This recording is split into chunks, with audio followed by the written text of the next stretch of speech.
राधे राधे प्रिय भक्तों, जय माता दी। शारदी यानी अश्विन मास की नवरात्रि आज से प्रारंभ हो रही है। इस साल नवरात्रि 9 नहीं बल्कि 10 दिनों की है। 1 अक्टूबर को महानवमी है और 2 तारीख को विजयादशमी मनाई जाएगी। ये उत्सव सिर्फ धार्मिक नहीं बल्कि स्वास्थ्य के नजरिए से भी बहुत खास है।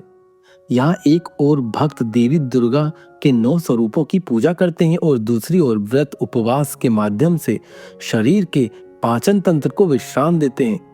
मंत्र जप करके मन के नकारात्मक विचार को दूर करते हैं, जिससे मन शांत होता है।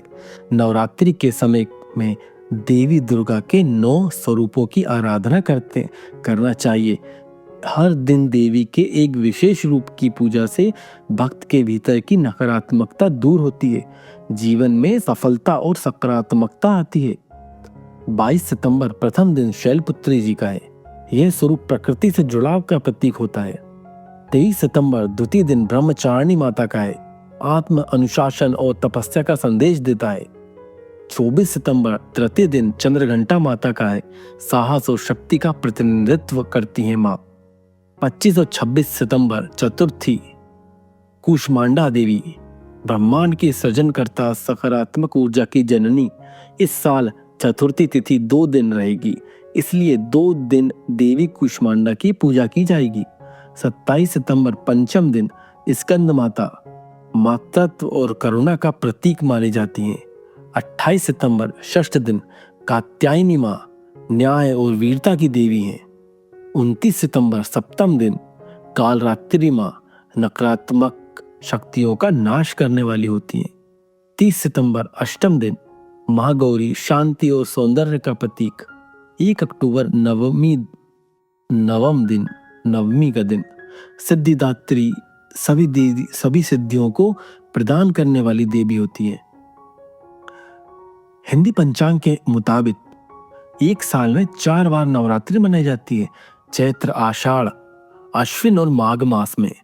इनमें से चैत्र मास और अश्विन की नवरात्रियां सामान्य प्रकट होती हैं, जबकि आषाढ़ और माघ की नवरात्रियों को गुप्त नवरात्रि कहा जाता है, जो तांत्रिक साधनाओं और आध्यात्मिक प्रयोगों के लिए महत्वपूर्ण मानी जाती हैं। नवरात्रि ऋतुओं के संधिकाल में आती है। संधिकाल यानी वह समय जब एक ऋतु समाप्त होकर दूसरी ऋतु शुरू होती है। चैत्र नवरात्रि शीत ऋतु के बाद ग्रीष्म ऋतु की शुरुआत होती है। आषाढ़ नवरात्रि ग्रीष्म ऋतु के बाद वर्षा ऋतु की शुरुआत होती है। अश्विन नवरात्रि वर्षा ऋतु के बाद शीत ऋतु की शुरुआत होती है।